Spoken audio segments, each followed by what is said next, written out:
Tragédie. Je remercie ceux qui sont présents dans cette salle aujourd'hui. Je remercie les représentants de la presse. Cette conférence va se dérouler en deux parties. Une première partie avec les responsables associatifs et politiques qui sont autour de cette table, qui vont apporter une contribution sur ce thème de sortir de la crise au Congo. Nous avons au niveau de l'association qui est la coordination Afrique pour l'alternance démocratique au Congo, qui est en fait une plateforme de lutte pour consolider la démocratie au Congo-Brazzaville, décidée depuis la dernière réunion que nous avons organisée le 27 mai à Évry, où on a débattu de la situation et de l'état de la situation au Congo. Cette fois-ci, cette rencontre va nous permettre, à la fin des interventions, de faire des propositions concrètes d'un dialogue inclusif et les conditions de ce dialogue inclusif. Pour commencer, je vais, vu le temps qui nous est imparti pour permettre à nos intervenants, aux panélistes qui sont autour de moi, de pouvoir apporter leur contribution sur ces deux questions qui sont essentielles. D'abord, est-ce qu'il faut un dialogue inclusif? Est-ce qu'il faut des conditions à ce dialogue inclusif? Comment faire ce dialogue inclusif? Avec qui? Et où faire ce dialogue inclusif? Est-ce qu'il faut que ce soit au Congo ou bien que ce soit à l'extérieur du Congo? Voilà. Pour commencer, je vais passer la parole au ministre Ouabary. Je suis désolé, la première équipe qui est avec moi doit partir pour une réunion qui est assez urgente. Donc nous commençons par faire des propositions et ensuite nous passerons aux questions et aux réponses. Voilà, Monsieur Ouabary, la parole est à vous. Monsieur le maire, merci beaucoup. Je salue votre préoccupation à bien vouloir regarder de très près, de bien moment, la question congolaise. Je comprends pourquoi vous êtes préoccupé par le Congo, parce que vous êtes un Africain, vous êtes un panafricaniste, et vous voudriez que l'Afrique se libère. L'Afrique en se libérant, le Congo se libère également. Le Congo-Brazzaville est en crise, monsieur le maire. Il est en crise parce que M. Sassou a voulu le mettre en crise. M. Sassou aurait été un démocrate, un patriote, un républicain, que nous n'en serions pas là. La crise que vit le Congo-Brazzaville, c'est une crise voulue et créée, montée de toutes pièces par M. Sassou, parce que M. Sassou a le sentiment profond qu'il doit rester au pouvoir tout le temps pour diriger ce pays. Je ne reviens pas sur toutes les étapes de la manière dont il a été, dont cette crise s'est créée par le fait de M. Sassou. Et pour que nous sortions de la crise, il faut d'abord que nous nous mettions en tête qu'il y a aujourd'hui au Congo, dans cette crise, deux camps. Le camp du pouvoir, qui a à sa tête M. Sassou, et qui veut pérenniser le pouvoir du Congo-Brazzaville, et le camp constitué par les démocrates, les républicains, qui constituent majoritairement la nouvelle majorité républicaine. Et dans ce deuxième camp des républicains et des démocrates sont représentés la composante Mokoko et les plateformes IDC et FOCA, plus tous les républicains, tous les démocrates, toutes les associations, tous les syndicats qui aujourd'hui sont concernés par l'alternance démocratique. Comment sortir de la crise, puisque c'est ça la problématique majeure? D'abord, il faut que le pouvoir se rende à l'évidence qu'il y a une crise d'abord. Il faut que le pouvoir se rendre à l'évidence qu'il existe une crise au Congo-Brazzaville. Si M. Sassou ignore la crise, nous ne pouvons pas travailler à sortir le pays de la crise. Il faut qu'il se rende à l'évidence qu'il y a crise. Mais la crise est là. On ne peut pas comprendre que quelqu'un qui s'est dit gagnant remplisse les maisons d'arrêt, remplisse les centres d'enfermement congolais, remplisse les commissariats, des démocrates qui n'ont eu pour malheur que d'être candidats à l'élection présidentielle, qui n'ont eu pour malheur d'être de l'équipe des campagnes, des candidats à l'élection présidentielle. On n'a jamais vu quelqu'un qui gagne et qui bourre les prisons de ses concurrents à l'élection à laquelle il est sorti victorieux. Donc il faut que M. Sassou se rende à l'évidence qu'il y a crise. Deuxièmement, du côté de l'opposition, la résolution de la crise commence par la réactivation de l'esprit de Diatta. Diatta doit survivre. Diatta doit être réactivé et il faudrait que nous nous retrouvions dans l'esprit où nous avons trouvé autour d'une table Mathias Don, Kolela, Madame Mounari, Okombi Salissa, Bouao, le général Mokobe et tous les autres, Itadi et autres Mokobe, qui étaient à Diatta. L'opposition doit commencer par résoudre la crise au Congo en se réunissant autour de l'esprit de Diatta. Quand nous nous serons réunis autour de l'esprit de Diatta, nous allons commencer, au sein de l'opposition, à entrevoir la résolution de la crise. Même si Sassou ne perçoit pas la crise, dès l'instant que Diatta est activé, la résolution à la crise commence à trouver des voies de solution. Regrouper Diatta, réactiver Diatta, se retrouver dans l'esprit qui a créé les meetings de Pointe-Noire et les meetings de Brazzaville. Ça, c'est pour ce qui concerne l'opposition. Si Kolela est d'un côté, Bouaoué d'un côté, Mounari d'un côté, Zon d'un côté, Italie d'un côté, Moukopé d'un côté, jamais nous n'arriverons à bout de cette crise.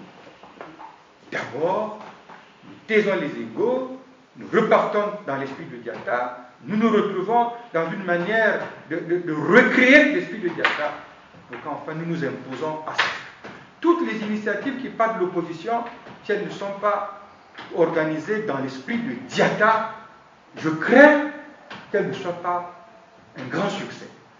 Si Sassou ne se rend pas à l'évidence de la crise, Diatta va s'imposer à lui. Comme il s'est imposé à lui au meeting de Pointe-Noire, au meeting de Brazzaville et par la suite. C'est Diatta qui a gagné le 20 mars. C'est l'esprit de Diatta qui a permis la victoire du 20 mars. C'est l'esprit de Diatta qui a permis qu'aujourd'hui ce pays, malgré le nouveau gouvernement, malgré le nouveau Premier ministre, ce pays piétine. Le dialogue inclusif ne peut se faire que si nous recréons Diatta. Si nous imposons à Sassou Diatta. C'est la seule solution. D'accord. Merci beaucoup. Merci beaucoup, monsieur le ministre Ouabary. Maintenant, je vais passer la parole à monsieur Henri Blaise, qui va se présenter et nous dire qui il représente ici.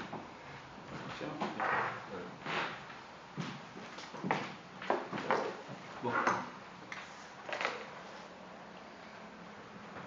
Bonjour, mesdames et messieurs. Je voulais d'abord remercier la coordination Afrique pour l'alternance démocratique au Congo, et tout particulièrement M. Salou Diallo, qui a eu la gentillesse de m'appeler personnellement au téléphone pour m'expliquer le contenu, le sens de la journée d'aujourd'hui. En effet, je suis Henri Blaise Zonza, président de l'association des amis de Parfait Kolela et représentant de Parfait Kolela au niveau de la diaspora. Ce que je vais dire ici, c'est mon opinion personnelle. C'est pas une opinion concertée avec Parfait, parce que je l'ai pas eu au téléphone pour lui expliquer ce pourquoi j'étais ici. Effectivement, tout le monde sait que notre pays va mal. Tout le monde sait que ça soit triché. Tout le monde sait que le pays est bloqué. Le vrai problème aujourd'hui, c'est de savoir qu'est-ce qu'on fait maintenant. Qu'est-ce qu'on fait puisque le pays est bloqué. Moi, lors de plusieurs rencontres au niveau de la diaspora, j'ai toujours posé le problème du diagnostic au niveau de l'opposition. Pourquoi avons-nous échoué? Parce qu'aujourd'hui, si Sassou arrive à se maintenir là, actuellement, c'est parce qu'au niveau de l'opposition, on n'a pas été sincère sur plusieurs choix politiques. Plusieurs choix. Je vais vous donner l'exemple. Tout dernièrement, le ministre Boao a eu à lancer un mot d'ordre de désobéissance civile sans que Parfait Koïla n'en soit informé. C'est moi qui lui ai envoyé le texte qui a été publié par Boao. C'est moi qui l'ai téléchargé sur Facebook. C'est moi qui lui ai envoyé. Quand je lui envoie, c'est là où on se rend compte qu'une décision d'une importance capitale comme la désobéissance civile avait été décidée par Boao. Quand on fonctionne comme ça, on ne veut compte que ça ne peut pas marcher. Donc voilà, au niveau de la diaspora, pas au niveau de la diaspora, au niveau de l'opposition, il faut qu'il y ait une sincérité. Parce que le combat politique ne doit pas être personnalisé. Or, absolument, le combat, il y a une sorte de personnalisation de ce combat au niveau de l'opposition. Donc, je pense que nous sommes devant une difficulté que nous n'arrivons pas à surmonter. Donc, il y a une nécessité pour l'opposition de faire son état de lieu.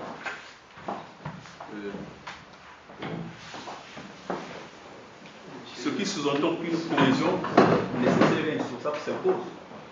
Parce que si tout le monde va dans son sens, comme l'a dit M. le ministre Labarré, si tout le monde va dans son sens, si on retrouve pas ce qu'il a qualifié de l'esprit de Diata, c'est-à-dire où c'est une concertation sur tout le monde qui est là, on définit des stratégies pour partir sur la même voie, on ne s'en sortira pas. Ça se sera toujours là, quel que soit le bruit qu'on peut faire. Aujourd'hui, on parle d'un dialogue inclusif. Il y en a qui parlent des conditions. Moi, j'ai lu sur Facebook, je crois, même sur le papier. Vous dites qu'il n'y aura pas de dialogue inclusif si on ne sort pas les prisonniers politiques. Je crois que c'est ce que j'ai lu. Si on ne sort pas les prisonniers, donc il n'y aura pas de négociations. Si on ne sort pas les prisonniers politiques, si on n'arrête pas les bombardements au poules, si, je crois qu'il y a 3 conditions comme ça. En même temps, si nous voulons parler de dialogue inclusif, puisqu'il y a un dialogue inclusif, et en même temps nous mettons les conditions pour qu'on aille à ce dialogue inclusif, il y a une question qu'on doit se poser. Qui a intérêt à ce que nous allons au dialogue? Est-ce que c'est M. Sassou ou bien c'est l'opposition? Si c'est l'opposition qui a intérêt à aller au dialogue, est-ce que nous avons intérêt de mettre les conditions pour aller à ce dialogue? Étant donné que le dialogue est inclusif. Parce que si nous mettons des conditions, on dit non, on ne peut pas aller à ce dialogue aussi, on sort Mokoko de la prison, on libère tous les prisonniers, on arrête de bombarder au pouls. Et si Sassou dit que je ne sors pas, on fait quoi? On refuse le dialogue inclusif. Et derrière le dialogue inclusif, qu'est-ce que nous avons prévu? Est-ce que nous avons le moyen aujourd'hui de faire autre chose que le dialogue inclusif? Nous n'en avons pas. L'expérience nous l'a montré. Moi, je me rappelle, quand j'organisais des réunions de la Société des Amis de Parfait Koïla une fois, mon frère Mafimba n'est pas là. À l'époque, il y avait encore des doutes sur la candidature de Parfait Koïla. Ma soeur qui est là, je crois que le jour où elle a été à la réunion, Florence, il y avait des doutes. Moi, j'étais parmi ceux qui étaient à ce que Koïla soit candidat. Pour moi, il fallait qu'il soit candidat. Mon frère Guy Mafimba a pris la parole pour me dire que, effectivement, Koïla, il a un bon programme, il est bon, mais pour l'instant, la situation est militaire. Donc, Koïla doit être candidat. Il nous l'a dit en pleine réunion, c'est pas que j'ai un faute. La situation est militaire, Koïla peut être candidat.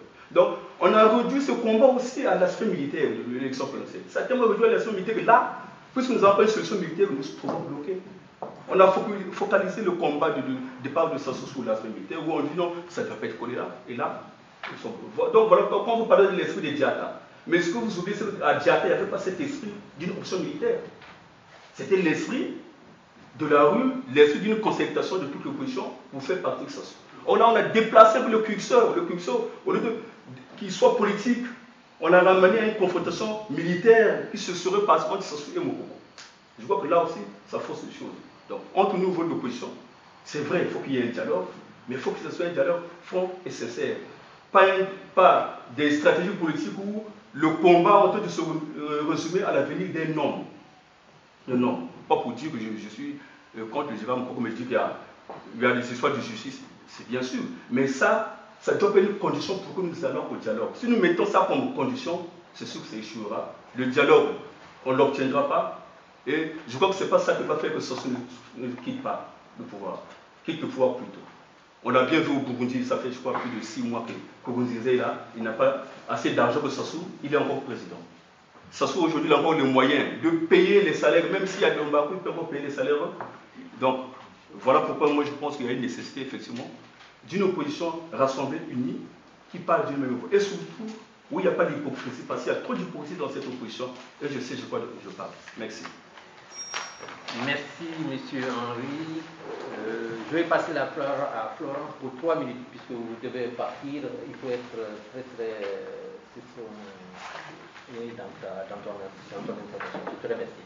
Merci beaucoup, monsieur le président. En tout cas, je tiens à vous remercier. C'est la première fois qu'on se rencontre et je vois que je t'implique beaucoup pour le cas du Congo et au fond du cœur, en tant que femme du Congo, je veux te remercier. Quelle est la situation au Congo brazzaville? Il y a le terrorisme d'État en Algérie. Les leaders de l'opposition sont arrêtés. Jean-Marie Michel Moukoko, Pauline Makaya, pour ne citer que ces deux-là. Les autres, ils sont encerclés, ils ne peuvent pas téléphoner. Si vous voulez passer un coup de fil pour leur parler de la santé de leurs parents ou de leur femme ou de leur grand-mère, ça est pour eux. Bon, dans ces conditions-là, est-ce qu'on peut dialoguer? Moi, je réponds non. Mais compte tenu du fait que la situation est militaire et tout le monde le sait, Nguesso, c'est le pilier de la France actuelle. C'est-à-dire, c'est Oufet Boigny qui a quitté Abidjan pour se retrouver en Europe. Donc, il n'est pas facile à dire ainsi. La preuve, l'opposition est même, comment dirais-je, n'est pas unie. Alors, il faut que quand même le dialogue ait lieu, parce que c'est la seule issue. Sans dialogue, on ne s'en sortira pas du tout. Il faut dialoguer. Je suis personnellement favorable en tant que président de l'association des familles des victimes du terrorisme d'État au Congo-Brazzaville, favorable au dialogue. Mais le dialogue ne peut pas se dérouler au Congo-Brazzaville. Pourquoi? Parce qu'à Nguesso, tout le nord du pays est truffé de milices. Moi, je connais une sœur ici, africaine, qui était avec nous dans les années 2000, qui faisait ce que je fais aujourd'hui et d'autres. Elle est allée à Brazzaville. Au bout de 2-3 jours, on a vu. Bon, donc, je ne veux pas dire. C'est ça. Donc, le dialogue n'aura pas lieu au Congo-Brazzaville. Il ne peut pas avoir lieu. Parce que Nguesso a tous les armes, il a toutes les milices, il a tout ce qu'il faut. Le débat, à mon avis, peut avoir lieu. J'ai beaucoup suivi la crise ivoirienne. J'étais même à l'INASMAR aussi. Et j'ai vu ce qui s'est passé là-bas. Avec le résultat que l'on connaît. Je crois qu'on peut, à l'initiative de ce qui s'est passé en Côte d'Ivoire, pour la Côte d'Ivoire, un débat en France est possible. Ou ailleurs, d'ailleurs. Il n'y a pas qu'en France. On peut le tenir aussi ailleurs. C'est ça. Mais même si le débat se tenait en France, il faut quand même des garanties pour des populations civiles, parce qu'on connaît Nguesso, il est vraiment, il a vu qu'un seul lieu, c'est Machiavel. Donc il faudrait que, en même temps que se tient le débat ici, le dialogue ici, il est invité, ainsi que tous son clan, sa famille, ses médecins sont invités, pourraient être invités. Il faudrait protéger les populations civiles à Brazzaville. En même temps, donc, il faudrait à un moment donné que l'ONU, l'Union africaine puisse réfléchir à comment faire pour que les populations soient quand même en sécurité. Parce que Nguesso garde notamment sa capacité de nuisance jusqu'au bout, il faut la garder. Moi je crois que c'est ça, c'est le débat, c'est le dialogue. C'est vrai que l'opposition n'est pas unie, mais il faut qu'on apprenne petit à petit à être unie. Mais c'est aussi bien qu'elle ne soit pas unie, parce que si elle était unie, Nguesso, il sort 1 milliard d'euros, il achète Salibou Diallo et puis c'est fini. Mais s'il y a plusieurs facettes, il faut qu'il achète Salibou Diallo, Ouabari, Nzonza, Florence, Mapingu, et je crois que là, il ne pourra pas tenir. Donc moi je crois que le débat doit avoir lieu, mais à l'étranger, sous la supervision de l'ONU, de l'Union africaine, de l'OIF, même si toutes ces institutions sont déjà infiltrées par Nguesso. Ça tout le monde le sait. Merci. Mais au moins, on pourra dialoguer et à l'issue de ce dialogue, on verra comment est-ce que la communauté internationale pourra nous accompagner pour voir comment faire après dans les prochains mois. C'est tout ce que je tenais à dire. Je vais partir. Je suis attendu pour une autre réunion à le Congo et j'essaierai de porter aussi votre parole, vos préoccupations là-bas. Merci. Voilà. Monsieur Diallo. Prenez Non, juste oui, j'ai envie de dire une chose. Voilà. Il ne faudrait pas que nous avancions trop vite sur la notion du dialogue. Ça se fait en train de créer aujourd'hui à Brazzaville un conseil national du dialogue qui est une institution de la Constitution de 2015 où les gens seront nommés par décret. Il faut que nous fassions attention. Ils sont en négociation, ils sont en train de mettre en place un Conseil national du dialogue qui est une institution de la République, dont les représentants seront nommés par décret présidentiel. Si vous allez dans cette logique de ce dialogue-là, moi je ne m'y associe pas du tout. Il faut qu'on fasse très attention. Très attention. Merci. Merci pour la première partie de notre intervention. Donc, Monsieur Henri, je vous remercie. Monsieur Ouabari, Je vous remercie. Florence, je vous remercie. Vous avez bien. Voilà, nous allons passer à la deuxième partie. Ah oui, ça y est. Voilà. Bon. Bien, merci chers amis. Nous allons commencer la deuxième partie de notre conférence de presse pour sortir le peuple du Congo-Brazzaville de la tragédie dans laquelle vit le peuple. La coordination Afrique pour l'alternance démocratique au Congo-Brazzaville est une plateforme de lutte pour consolider la démocratie au Congo-Brazzaville. La coordination se fixe pour mission légitime, dans l'unité et le rassemblement du peuple congolais, de sortir le pays de la crise politique, institutionnelle, sociale et économique créée par l'obstination de Sassou Nguesso à conserver le pouvoir après 32 ans de règne sans partage, de népotisme et de malgouvernance. En effet, depuis le 20 mars 2016, date des élections présidentielles perdues par Sassou Nguesso, le pouvoir s'est engagé dans une logique de violence, de passage en force par des opérations de sécurité illégales menées contre les opposants et la société civile. Autrement dit, Sassou Nguesso oppose un refus manifeste de respecter l'alternance démocratique malgré les recommandations des Nations Unies par la voix du Haut-Commissaire aux droits de l'homme, M. Zeid Rad Al-Hussein, dans son rapport du 13 avril 2016 à Genève, qui dit, je cite donc, « J'exhorte le gouvernement, les responsables politiques et leurs partisans à s'efforcer de résoudre tous leurs différends de manière pacifique et dans le cadre de la loi et éviter tout recours à la violence dans l'exercice de leur liberté d'expression, d'association et de rassemblement pacifique. » Sassou Nguesso est devenu le dirigeant que personne ne veut. Il est véritablement seul.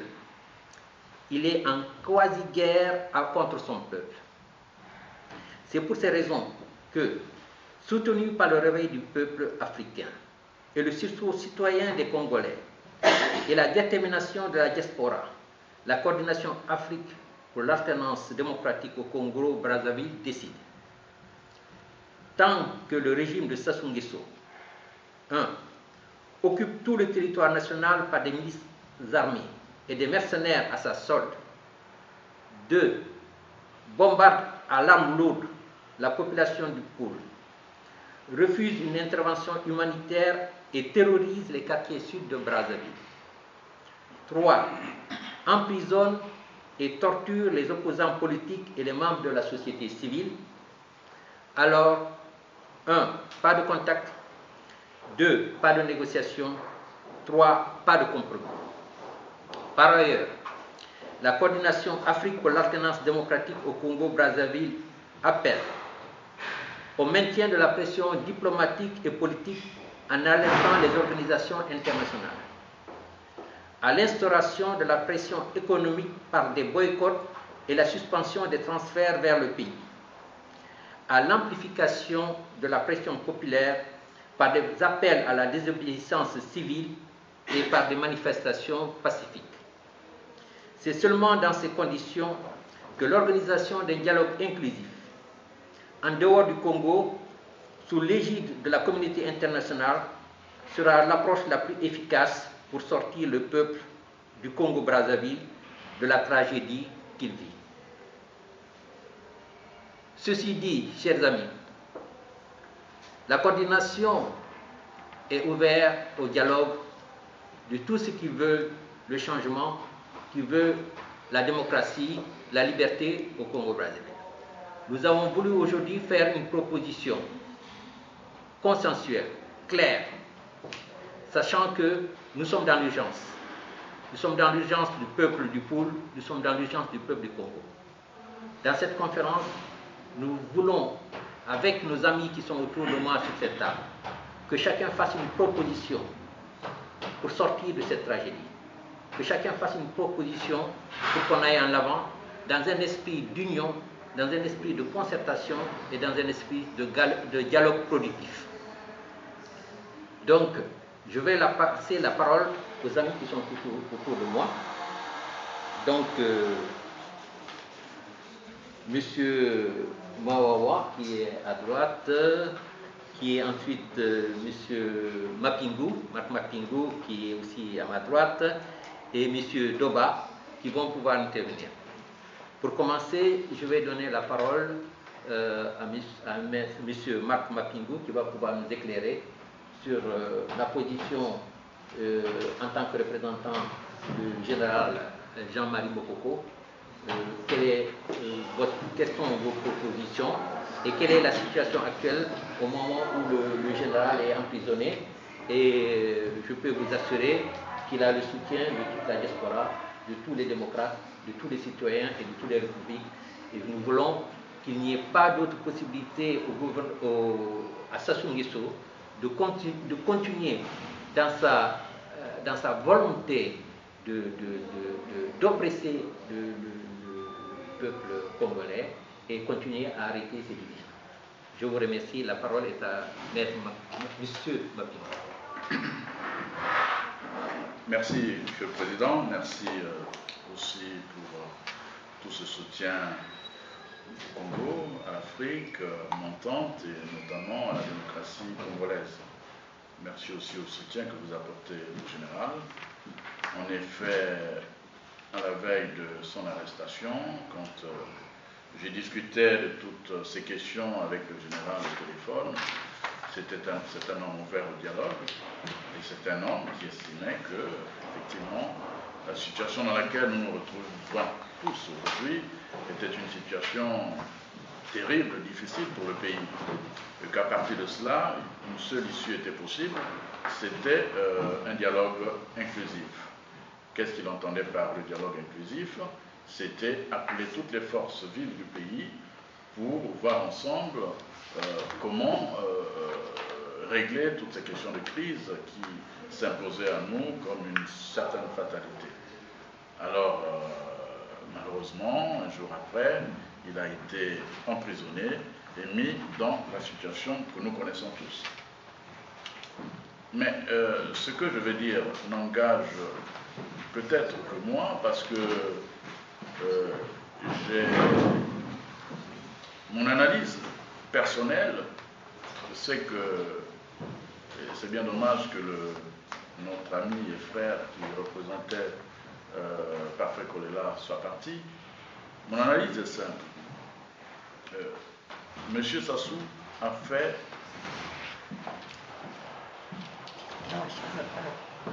Monsieur Sassou a fait de... Non.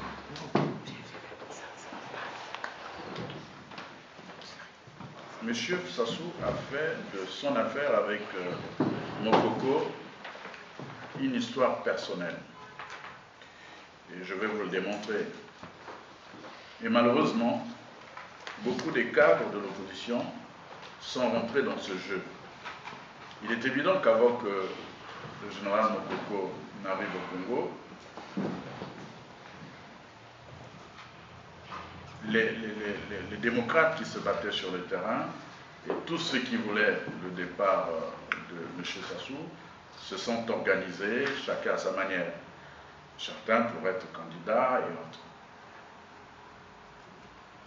Comme Mokoko arrive, on a eu l'impression qu'il a dérangé en un plan. Et ça, il faut dire les choses telles qu'elles sont. Pour beaucoup d'opposants, ils ont vu arriver un autre adversaire. Et ils sont entrés quelquefois dans des considérations hypocrites et politiciennes. De sorte que lorsque tous les malheurs se sont abattus sur Mokoko, on n'a pas senti un véritable soutien. Et ça se sent aujourd'hui.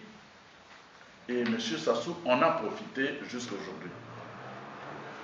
Vous discutez avec des gens de l'opposition qui se dit de plus en plus modérés. Ils vous disent pourquoi pas aller au dialogue, même sans Mokoko, parce que de toutes les façons, Mokoko n'est pas un personnage providentiel ou tout ça. Et je me dis, à partir de ce moment, ces gens-là rentrent dans un jeu assez dangereux. Ça, c'est mon point de vue. Ça aurait été Mokoko, ça aurait été d'autres, j'aurais pu avoir le même raisonnement. Pour moi, c'est simple, et je l'ai vérifié à travers les réseaux, à travers le Quai d'Orsay, à travers la francophonie et à travers tous les contacts que le ministre des Affaires étrangères du Congo est venu prendre à Paris. C'était pour avertir les autorités françaises qu'ils étaient prêts à amener Moukoko devant les juges, que Moukoko préparait un coup d'État, qu'il préparait une insurrection, et tout le discours du ministre des Affaires étrangères du Congo à Paris était juste cette forme de préparation psychologique à l'opinion tout à fait internationale, et notamment aux officiels congolais, pour leur dire, écoutez, en français, pour leur dire, il faudrait, nous voulons bien discuter avec tout le monde, et tout le monde est d'accord, mais sauf avec Moukoko, parce que Moukoko nous aime. Ça, je sais de quoi je parle. À partir de ce moment, Monsieur le Président, vous sentez que des gens comme nous, on est un peu embêtés. On est embêtés parce que, bon, quand on discute avec certains qui se disent modérés, ils vous disent oui, mais pourquoi pas un dialogue, même sans Moukoko. Mais c'est méconnaître aussi M. Sassou, qui a toujours procédé par ce jeu, qui est le jeu politicien, qui consiste à diviser pour régner. Il a divisé une famille. Est-ce que Parfait Kolela se souvient que un jour, quelqu'un qu'il considérait tous comme leur père est venu diviser une famille pour ses fins personnelles? Deux frères, Parfait Kolela et Landry, se sont déchirés sur la place publique comme deux adversaires, alors que c'était des frères de même sang. Quand quelqu'un arrive à faire cela, écoutez, ils s'en foutent du reste. Tous ces opposants, qu'il s'agisse du CAP, etc., ont-ils oublié leur exil? Ont-ils oublié que le véritable dialogue que les Congolais ont recherché depuis longtemps, c'est le dialogue de la réconciliation qui devait faire que tous nous voyons le même horizon, c'est-à-dire un Congo prospère, un Congo uni, et un Congo qui est l'héritage, le patrimoine de nos anciens. Donc cette réalité, qui est une réalité plus importante, plus profonde, je crois que beaucoup des Congolais l'ont oublié, juste parce qu'ils veulent des positionnements politiciens ou politiques. Moi, je considère qu'aujourd'hui, il ne peut pas y avoir de dialogue dans un climat que nous constatons, qui est un climat délétère, qui est un climat malsain, politiquement parlant. Et je continue à penser, comme certains d'entre nous, qu'effectivement, dans toute période de crise, il arrive un moment où les enfants d'un même pays se retrouvent pour revoir ensemble comment démarrer.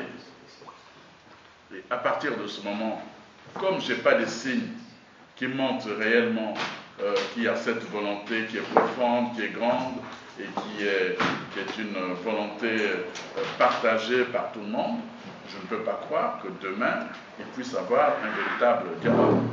Sinon des dialogues qui consisteraient à positionner un dictateur qui est là et qui veut rester éternellement là et qui a besoin de ce pseudo-dialogue pour montrer à l'opinion internationale et nationale que chez moi, tout se passe bien. Et malheureusement, malheureusement, parmi nous, il y a des gens qui rentrent dans ce jeu tout simplement parce que ça fait leur confort personnel, leur promesse de prochain statut, mais fondamentalement, ce dialogue-là, tel que M. Sassou l'organise, c'est un dialogue qui consiste tout simplement à conforter sa place, parce qu'au plan international, ce monsieur est plus ou moins rejeté, au plan national, les gens ont peur, ils sont tétanisés, mais personne aujourd'hui ne reconnaît M. Sassou au Congo comme à l'extérieur, comme un homme d'État qui aurait été, comment dirais-je, encensé ou bien reconnu par son peuple. Donc nous en sommes là. Dialogue, oui, nous sommes africains, on a besoin d'un dialogue, mais tel qu'il se positionne là, j'ai honte pour ceux qui rentrent et qui ont un discours, oui, on peut aller au dialogue sans Moukoko, tout simplement parce que ces gars-là ne sont pas non plus quand Lissouba est rentré au Congo, nous avons vécu la même chose. Et je vais vous le dire, et ça les sociologues le diront, il faut relire les écrits de Yengo sur la rupture. À un moment donné, le débat au Congo, comment dirais-je, se résumait en Mbossi Congo, Lari. Quand les Mbossi n'ont pas le pouvoir, c'est les Lari, etc. Et Lissouba, qui venait du Nibolek, comme on le dit, est apparu comme quelqu'un qui est venu troubler le jeu. Et tous les gens se sont acharnés sur ce monsieur. Je crois qu'il faut qu'on quitte, on sorte un peu de ce genre de considération pour penser qu'un fils du Congo, qu'il soit du nord ou du sud, s'il est capable de diriger ce pays-là, nous devons être derrière lui pour l'accompagner dans ce schéma. C'est le jeu démocratique. Mais tant qu'il n'y a pas cette vision, cette façon de faire, nous allons éternellement rentrer dans des bricolages.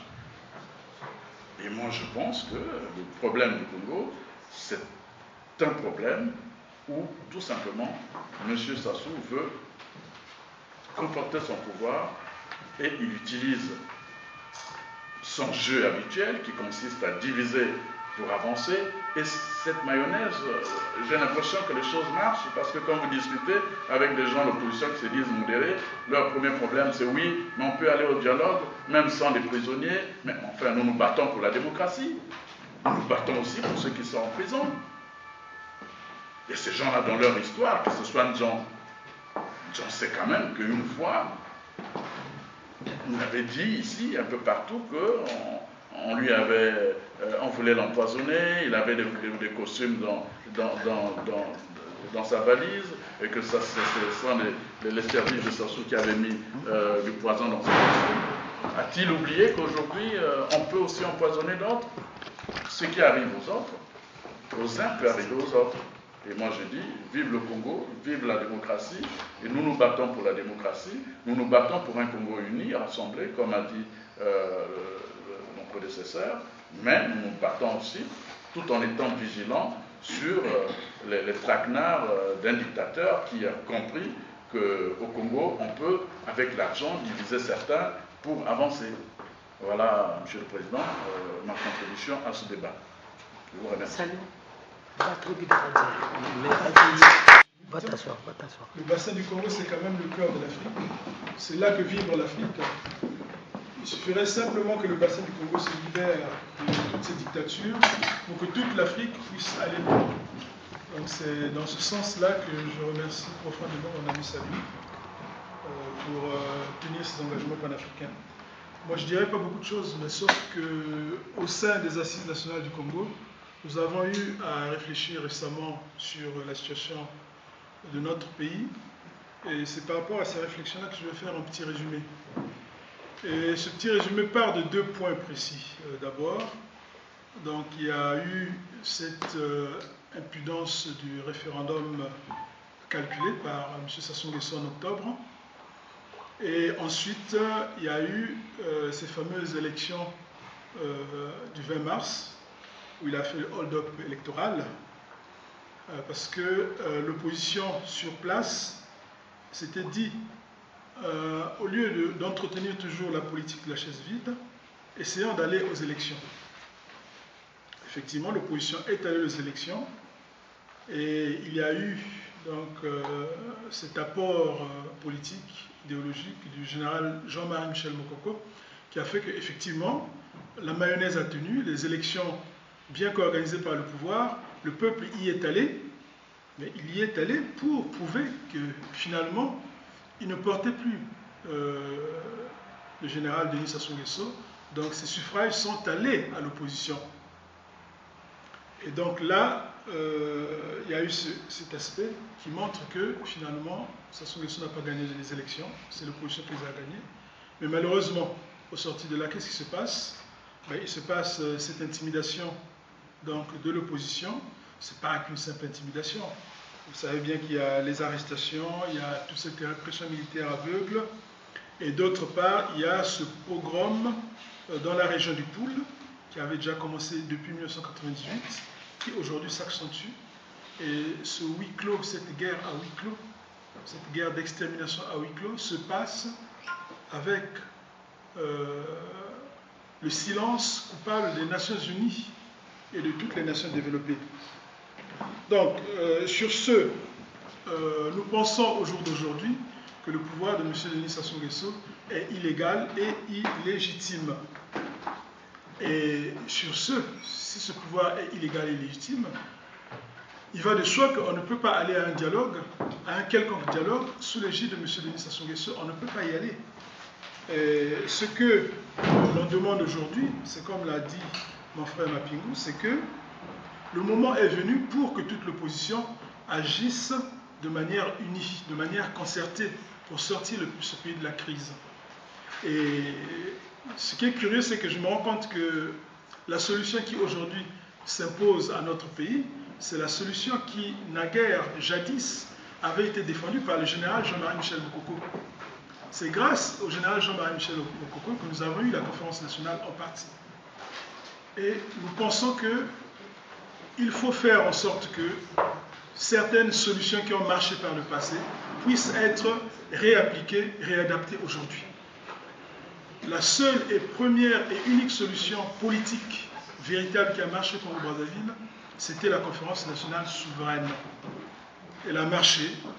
Elle a permis même au président Denis Sassou Nguesso, malgré ses nombreux crimes économiques et crimes de sang, de sortir par la grande porte. Vous savez tous, en 1998, vous avez encore les images en mémoire, le président Denis Sassou Nguesso est sorti par la grande porte du pouvoir. Personne ne l'a humilié, au contraire. Et au jour d'aujourd'hui, le Congo a besoin d'une solution analogue, c'est-à-dire une solution identique à la conférence nationale pour que le pays puisse aller de l'avant, pour que nous puissions donner le relais à la jeunesse.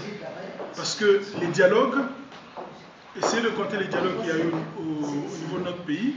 Il y a eu les dialogues de Sibiti, dialogue de Beau, dialogue de Dolisie, dialogue de cela. Les dialogues n'ont jamais rien donné de bon. Donc on n'a pas besoin de dialogue aujourd'hui, qui sont les solutions qui ne donnent rien.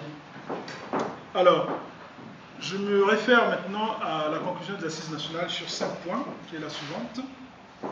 Ce que nous exigeons pour les Assises nationales du Congo, c'est le rassemblement et la mobilisation de tous les Congolais des villes, des campagnes, de l'étranger, des officiers et hommes de troupes des forces armées congolaises pour libérer le pays à travers la libération sans délai de tous les prisonniers politiques et d'opinion sans exception, le retrait des mercenaires et troupes armées spéciales du département du Poul et l'arrêt des crimes humains, mais aussi le retrait des militaires partout dans les capitales comme Pointe-Noire, Dolisie, Brazzaville, ainsi que dans le nord du pays.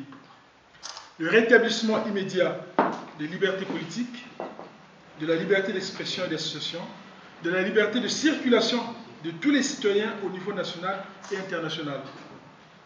La démission et le départ effectif de M. Denis Sassou Nguesso du pouvoir et l'organisation sous l'égide des Nations Unies d'une concertation nationale pour une transition politique au Congo sans Sassou Nguesso.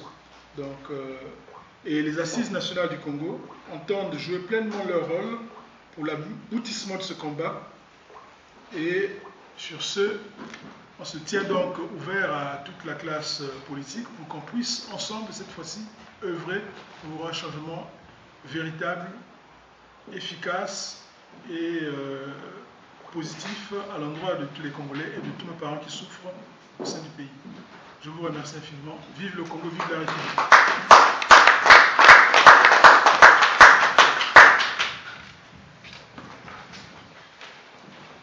Merci, M.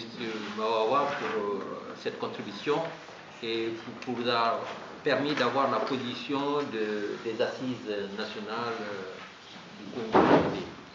Toujours dans le même thème, je vais passer la parole à M. Doba qui va nous parler aussi comment sortir le peuple congolais de cette tragédie, mais aussi va nous apporter un éclairage aussi sur sa position personnelle. Oui. Hein? Voilà.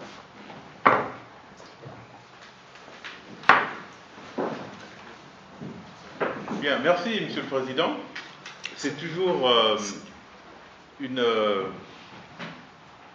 occasion de partage militant, mais de partage sincère que vous nous offrez. C'est la deuxième rencontre sur le Congo et cette dynamique, il faut bien l'appeler ainsi, que vous avez lancée avec la création de la coordination panafricaine pour l'alternance démocratique en prenant comme cas spécifique celui du Congo, en mobilisant des démocrates africains.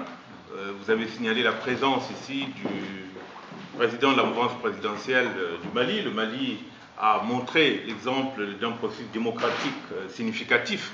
On aurait pu avoir dans cette salle effectivement des Burkinabés, on aurait pu avoir des Béninois, c'est-à-dire des Africains qui, rien que ces 2 dernières années, ont réussi.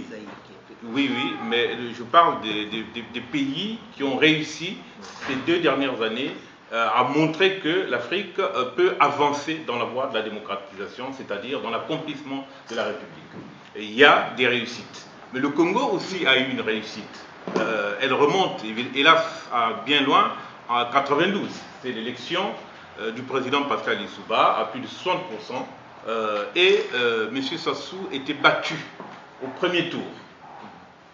Alors, il faut peut-être rappeler ce point-là pour comprendre qu'aujourd'hui, la recherche de solutions à travers le dialogue est une voie heurtée, une voie que M. Sassou, semble-t-il, voudrait accepter, contraint par la communauté internationale, mais une voie dans laquelle il ne peut lui-même s'engager qu'avec une invitation et en posant ce qui, de son point de vue, est une ligne rouge évidente. Il ne voudra jamais que les Congolais se retrouvent pour rééditer la conférence nationale souveraine. Alors, hélas pour les jeunes, parce que M. Sassou va faire un jeu de stratège militaire. Il a aujourd'hui des prisonniers dont nous demandons la libération. Et il a aujourd'hui un discours vis-à-vis de la communauté internationale, prétendument pour rassurer. Du 4 au 8, donc dans quelques jours, il va aller en Chine. Ça va être son premier voyage à l'étranger. C'est un choix qu'il fait d'aller en Chine. En Chine, ce n'est pas la démocratie libérale, ce n'est pas la démocratie telle que nous la voulons au Congo. Il va chercher à montrer que on peut gouverner en Afrique suivant un modèle qui est, en l'occurrence, une sorte de parti unique avec le PCT qu'il tient, comme il y a le parti unique en Chine, d'une part. D'autre part, dire qu'il y a démocratie, puisque les Chinois disent aussi qu'ils ont la démocratie au sein du parti. Et il reviendra de Chine pour dire, voilà, on peut gouverner. Il y a la démocratie, il y a le dialogue entre les Congolais, nous pouvons discuter de tout. Et il aura, sans doute à son retour de Chine, il leur a fait publier une loi en préparation, qui est très avancée, pour la création de ce qu'ils appellent, dans cette constitution qui est là maintenant, ils appellent ça Conseil national du dialogue. Il nommera, c'est le président de la République qui nomme plein de gens, et tout le monde va être associé pour donner le sentiment à la communauté internationale qui pense en termes de démocratie libérale, c'est-à-dire non pas en termes de parti unique, mais au reste de la communauté internationale, il dira, écoutez, moi, les Congolais, nous sommes rassemblés, nous faisons consensus, nous, on a l'unité nationale de cette manière-là, pourquoi on ne le ferait pas? Voilà ce que font les Chinois, ils réussissent, ils sont première puissance économique, bientôt, ils sont la deuxième puissance économique du monde aujourd'hui. Alors, c'est un état d'esprit. J'ai dit il y a quelque temps qu'avec Sassou, c'est la mort de la République. Il n'y a plus de République. Cette constitution qui est là consacre la mort de la République. Je vous ai rappelé ce que dit l'article 96 de cette constitution. Je vous ai aussi rappelé que dans cette constitution, on ne se réfère nullement à la charte africaine des élections, de la démocratie, des élections et de la gouvernance. Autrement dit, on peut même se demander si M. Sassou partage les mêmes valeurs, la même conception de la démocratie aujourd'hui que les autres Africains. La réponse est non, puisqu'il ne se réfère pas à cette charte. Donc il y a une logique, une vision de la démocratie qu'il va puiser ailleurs en s'écartant de ce que les autres Africains font avancer aujourd'hui. C'est des points très importants. Quelle est la conception de la démocratie chez Sassou? Alors, au nom de sa conception, qui est donc claire là, c'est-à-dire c'est une logique d'État unique, c'est le dictateur, c'est le chef du parti unique en quelque sorte. Et donc, il faut s'incliner. Et quand il prend la décision de faire son hold-up comme il l'a fait, électoral, après avoir pris la décision d'imposer la Constitution comme il avait fait en octobre, en la promulguant en novembre 2015, il est dans sa logique. Alors, stratège militaire, je disais, mais en même temps et surtout chef de parti unique. Il est dans l'esprit d'avant la conférence nationale. Il est dans l'esprit d'avant la conférence nationale. Au point qu'aujourd'hui, il va faire croire effectivement qu'il veut discuter avec les Congolais dialogués. Il va publier sa loi portant création de Conseil national du dialogue. Il va installer son Conseil national du dialogue et il va jouer sur le temps pour faire en sorte que, non, écoutez, au lieu de chercher à dialoguer par-ci par-là, le dialogue se fait au sein du Conseil national du dialogue. C'est une possibilité. Il n'est pas dit que c'est ce qu'il va faire à l'immédiat, mais la possibilité, ce qui est le plus visible, c'est cela. Donc, il faut se battre pour empêcher cela. Et rechercher effectivement, créer les conditions pour qu'il y ait une vraie concertation des forces politiques et de la société civile, entre Congolais, bien sûr, mais cette fois-ci, il faut bien le dire, sous l'égide de la communauté internationale. Nous sommes heureux ici de voir que M. Diallo a lu tout à l'heure la position de la coordination dont il est le président. Il est d'origine sénégalaise, il faut le préciser, c'est-à-dire qu'il y a une histoire, celle du Sénégal, en matière de démocratie. C'est la même position que nous avons exprimée dans le communiqué des assises, dont je suis membre, des assises nationales, bien sûr, du Congo, qui était la première plateforme à travailler de manière profonde sur cette question de l'alternance démocratique. L'échec que nous avons eu, nous tous, collectivement, les Congolais, échec avec le référendum imposé, la constitution imposée, échec avec des élections auxquelles certains compatriotes ont jugé utile de partir, même si on savait que ça soit les tricher, mais il y a eu une révélation formidable. C'était que le peuple congolais a dit non à Sassou en le battant sur son propre terrain. C'est ce peuple-là qu'il faut prendre en compte. Ce sont les victimes qu'il faut prendre en compte.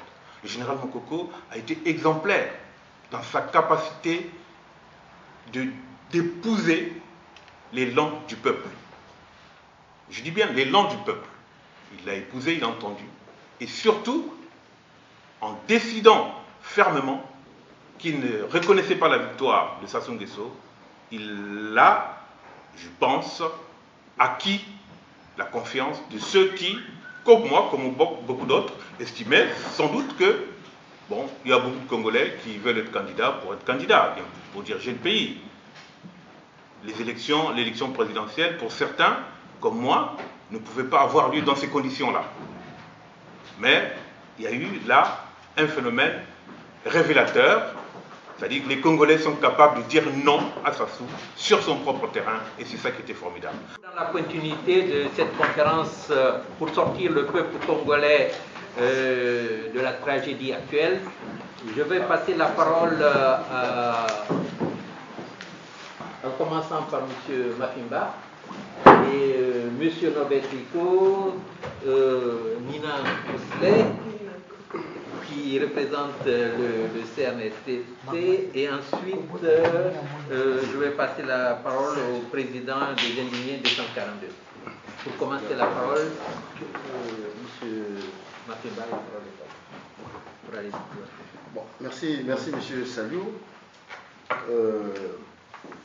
Je pense que c'est toujours avec beaucoup de plaisir qu'on revient dans cette dynamique de l'alternance que nous avons créée. Une dynamique, une coordination panafricaine pour l'alternance démocratique, notamment le cas de figure du Congo-Brazzaville qui est pour nous un cas emblématique. Donc une fois que nous avons planté ce décor, c'était pour véritablement situer pourquoi nous sommes ici, et Madame Episa qui a posé la question a tout à fait raison pour qu'on comprenne véritablement quel est l'enjeu de cette dynamique-là. Cette dynamique-là est partie d'un constat simple. Nous avons pensé que le cas du Congo-Brazzaville était un cas emblématique.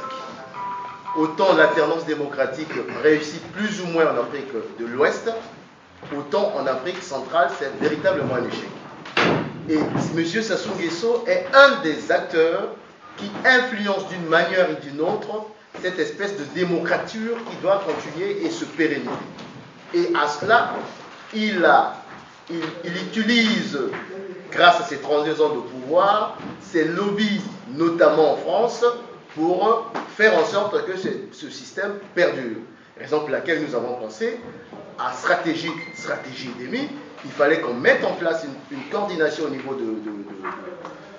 de la France, en s'appuyant sur notre frère qui est dans ces mouvements panafricains depuis pas mal de temps, pour nous aider à travers des actions de lobbying, des actions de pédagogie et de mobilisation, pour infléchir tant soit peu la position plus ou moins ambiguë encore de la France. Voilà, il fallait absolument planter ce décor-là. Et donc, par rapport à ça, aujourd'hui, nous sommes sur la problématique de dire dialogue.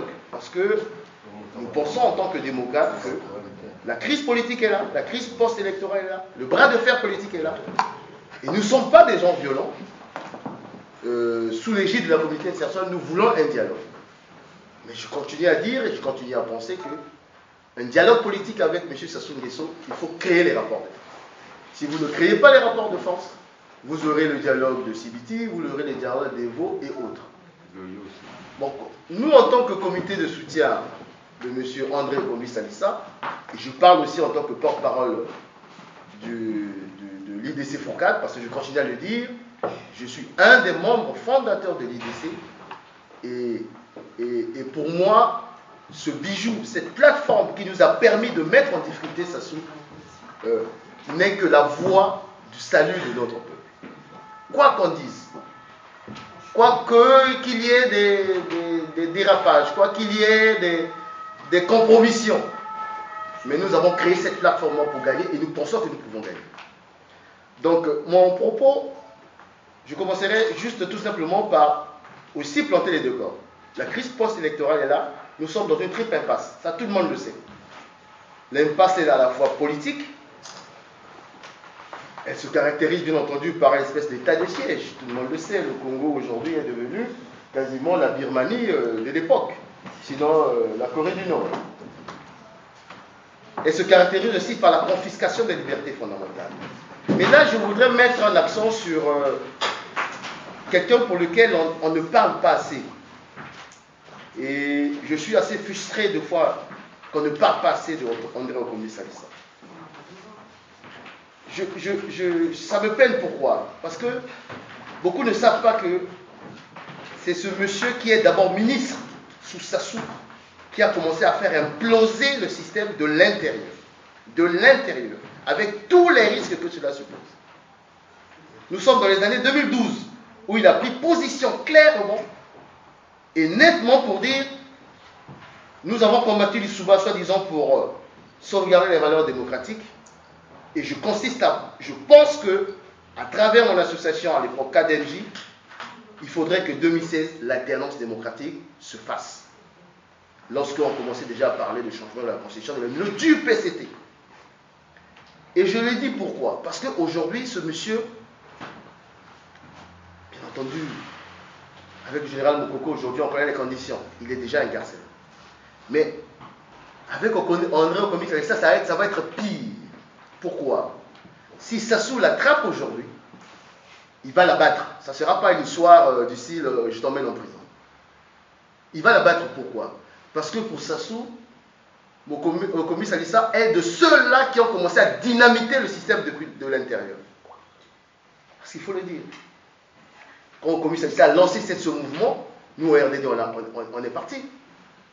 Le MCDD est parti. Et ainsi de suite. Madame Mounari et autres. Donc je tenais à le dire que s'il y a quelqu'un qui est en train de subir la liberté, les questions de liberté fondamentale aujourd'hui, c'est Mokomi Salissa, mais de manière la plus dramatique. Il a plus de 35 de ses collaborateurs qui sont emprisonnés. 35. Pas de moindre. 35 de ses collaborateurs torturés. Aujourd'hui où je vous parle, une épouse est quasiment dans la clandestinité à Brazzaville, parce qu'il fallait la chercher, soi-disant pour montrer où se trouve Mokomi Salissa. Aujourd'hui, il y a une espèce de traque aux faciès.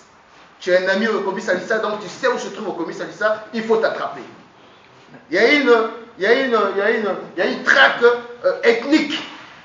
Tous les officiers, téqués, autorités civiles, sont sous surveillance. Parce qu'ils savent comment ils ont réussi à faire échapper Mokomi Salissa. Donc je tenais à le dire, parce qu'on ne parle jamais, pas assez de cela, alors que nous sommes dans une stratégie globale, dans une lutte globale, qui consiste à faire en sorte qu'on sente que ce monsieur qui est M. Sassou Nguesso est en train de... En fait, tous ceux qui se mettent devant lui sont devenus ses ennemis. Donc je parlais de cette impasse politique, confiscation des libertés, état de siège et autres, mais il y a l'impasse aussi socio-économique. Et là, la présence de nos amis africains est importante. Vous savez, la communauté forte malienne, sénégalaise qui est au Congo-Brazzaville aujourd'hui, mais au Congo-Brazzaville, nous sommes en cessation de paiement. Raison pour laquelle on ne se bat pour l'alternance démocratique. M. Sassou n'a pas échoué seulement sur le plan politique, il a échoué sur le plan socio-économique. Mais aujourd'hui, si le Congo tombe en cessation de paiement, comme on est en train d'y aller là, il y a une forte communauté malienne et sénégalaise qui va se retrouver dans les difficultés. J'apprenais d'ailleurs ce matin que nos frères du Rwanda sont en train de quitter, ceux qui ont fait leur business au Congo sont en train de quitter, parce qu'ils se rendent compte que le grenier qui était le Congo-Brazzaville est en train d'imploser. Et enfin, je terminerai par cette impasse sécuritaire et humanitaire. Hier, au Parlement européen, nous étions avec mon grand frère Marc Pingo, on en a parlé, j'ai exposé là-dessus, et on est en train de sous-estimer cela. Pourquoi je parle d'impasse sécuritaire et humanitaire? M. Sassou aujourd'hui est en train de créer les conditions d'une implosion de la sous-région. Des exemples simples. Il a fait venir Abdoulaye Miskin. Abdoulaye Miskin a été formé au Soudan. Il a fait la guerre en Centrafrique. À un moment, ce monsieur a même pris en otage un prêtre français. Et comme par hasard, le médiateur, c'était Sassou Nguesso qui est parti le libérer au Cameroun. Comme par hasard. Vous voyez le cynisme de l'homme. Aujourd'hui, Miskin est à Brazzaville avec des mercenaires guinéens, tchadiens, centrafricains et autres. Pour un deal avec M. Sassou. Nous confortons votre pouvoir, nous allons faire la reconquête en Centrafrique. Donc la Centrafrique est aujourd'hui en ligne de mire. Ce qui revient à dire que M. Le Drian et autres qui prennent M. Sassou Nguesso pour un facteur de stabilité, en fait c'est un facteur d'instabilité. Aujourd'hui, M. Sassou Nguesso a les mercenaires qui combattent M. Kabila, qui est aussi dictateur comme lui. Vous avez Oudjani, je ne sais pas si vous avez entendu parler, celui-là même qui a régné au niveau de la RDC, de la partie nord, le Katanga et autres, qui avait des trucs mystiques et autres. On avait parlé de M. Oudjani mort. Non, il est vivant. Oudjani est vivant, avec des mercenaires. Eh bien entendu. Il y a le général, nous sommes des gens renseignés, mon cher ami. Il y a le général de Bazaïr, là, qui est là. Et Sassou est en train de faire une espèce de chantage à Kabila. Il faut suivre la voie. Parce qu'il nous faut des syndicats, un petit syndicat encore, des petits dictateurs, tels que Rundiza, qui ne lâchent pas l'affaire pour des questions de souveraineté, soi-disant. Et si tu lâches, moi je vais lâcher les gens de Memba, je vais lâcher Oudjani qui va reprendre la guerre. Et bien entendu, je pense aussi que du côté du Gabon, ils jouent la même partition. Donc, cette impasse sécuritaire et humanitaire, si on y prend garde, risque de nous amener dans la situation de Kisangani en RDC. Parce qu'aujourd'hui, si vous Miskin est au Congo, mais ne vous trompez pas, les Balaka vont venir combattre Miskin à Brazzaville. Ils vont venir combattre Miskin à Brazzaville. De peur qu'ils repartent là-bas aussi, créer les conditions de la déstabilisation. Donc, je voulais faire ce récit de cet espace, de triple espace, mais pour arriver et finalement chuter sur les propositions concrètes. Ce qui m'intéresse le plus, c'est cela. Donc, nous, en tant que comité, nous avons 3 propositions concrètes.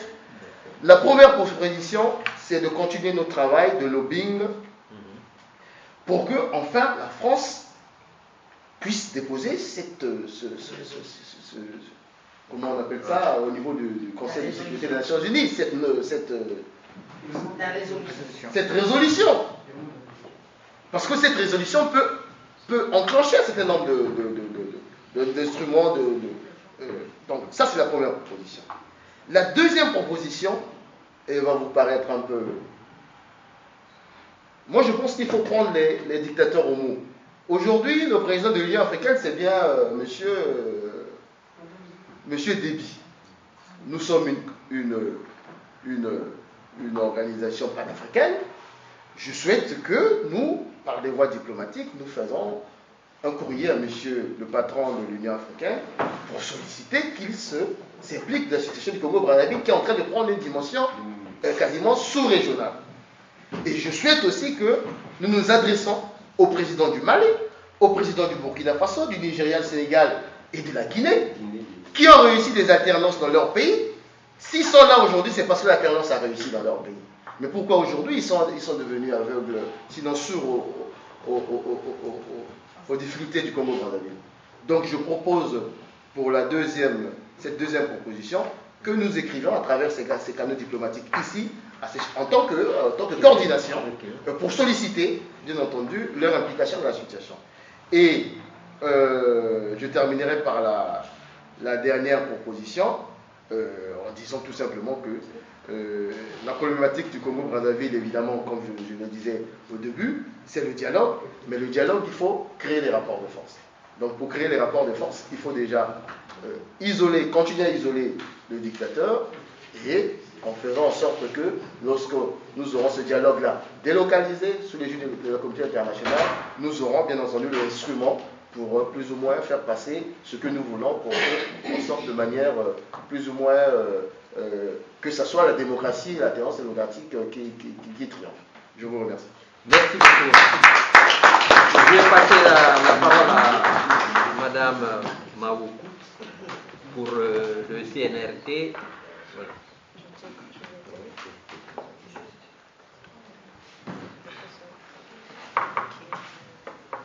Bonjour tout le monde.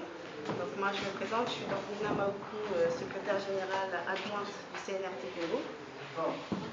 Secrétaire générale adjointe du CNRT Congo. Donc je vais prendre peut-être le micro. Non. Non, ça apporte pas en fait. Ah ben désolé, vous allez devoir vous rapprocher.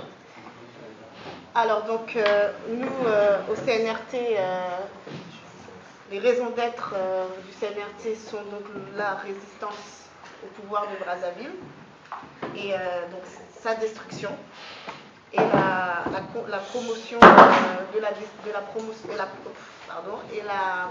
de la transition. Pour ce faire, nous avons au préalable essayé de construire ce que nous appelons la société civile, reprendre le droit sur le territoire congolais, à savoir opposer la population, le citoyen congolais à la tyrannie représentée par la dictature. Donc nous avons opéré plusieurs opérations et manifestations dans le but d'éveiller et de réveiller la conscience citoyenne du peuple congolais, qu'il soit au Congo ou représenté à travers ces diasporas. Le but était d'amener en fait le citoyen à pouvoir être actif dans la démarche qui est aujourd'hui de garantir la démocratie au Congo. Pour cela, en fait, nous avons voulu en arriver à la situation où nous nous trouvons aujourd'hui, en position de force. À savoir que le peuple congolais, par la vision qu'a portée le CNRT, qui est le pouvoir au peuple, puisse être un contre-pouvoir utile et fort, représenté et voilà, qui a sa place, qui a normalement entièrement sa place au sein du dialogue qui est en train de se jouer aujourd'hui. Donc pour cela, il fallait vraiment que nous ayons les éléments nécessaires. Donc nous avons fait des états de lieux de la situation, à savoir en ce qui concerne les cas de privation de liberté individuelle, les attentes à la vie humaine qui ont pu être répertoriées depuis les périodes de octobre à aujourd'hui. Donc là, on parle de la situation de lutte active dans le cadre du CNRT. Nous avons fait un travail de récolte d'informations et de documents sur les faits antérieurs, sur les différents génocides qui ont eu lieu au Congo, même si aujourd'hui, pour la plupart, ils n'ont pas été qualifiés en tant que tels. Donc tout cela a permis pour nous de jauger et de mettre en avant la situation réelle du citoyen congolais dans le cadre de la vie en société. Donc c'est tout cela qui nous a permis en fait d'arriver à une position qui pour nous est sur laquelle on ne peut pas transiger, à savoir que le dialogue pour nous doit se faire au Congo avec des Congolais, c'est-à-dire dans la qualité de Congolais, donc la reconnaissance de la citoyenneté congolaise. Donc aujourd'hui, nous demandons donc que ce soit un dialogue qui soit inclusif, uniquement avec des Congolais, qui peut être bien sûr garanti par la présence d'intervenants internationaux, parce que aujourd'hui, la plupart des citoyens concernés ne sont pas libres et ne peuvent pas participer à ce processus démocratique. Donc il y a peut-être encore pour nous ce bémol qui fait qu'on ne peut pas encore dire si demain on pourra aller ou pas à ce dialogue, à savoir la libération bien sûr des prisonniers politiques. Je cite le général Mokoko, mais aussi M. Livongo, Paulin Makaya, et aussi représentant des sociétés civiles, Andy Bemba aussi, qui est emprisonné depuis le 9 novembre 2015. Voilà, donc tout ça pour dire qu'on a besoin pour nous que les conditions d'une plateforme équitable nous soient montrées pour que la société civile puisse être représentée totalement et entièrement, avec garantie que ce soit vraiment la qualité de citoyen qui soit pris en compte dans ce dialogue. Qu'est-ce qu'on va faire pour les Congolais demain? Qui viendra à ce dialogue? Des Congolais. Comment on fait pour savoir si on est Congolais ou pas? Ben, je pense qu'aujourd'hui, nous avons tous des métiers, nous avons tous des univers différents, mais en tant que Congolais, nous avons participé à ce processus. Donc c'était uniquement sur ce point que nous, le CNRT, nous souhaitons intervenir sur cette idée de dialogue. Reconnaissance d'une plateforme équitable pour un dialogue inclusif, totalement congolais avec des Congolais, de préférence à l'extérieur du Congo pour éviter bien sûr les pressions encore exercées par la dictature, parce que ce n'est pas parce que nous parlons de dialogue aujourd'hui que nous avons en face une personne qui a une parole sur laquelle on peut tenir. Donc voilà, il y a ce contrôle quand même comment dire, bon, je ne sais plus le mot que je voulais dire, mais un contrôle de la dictature, parce que voilà, s'il y a la dictature, il n'y aura pas forcément les libertés. Voilà.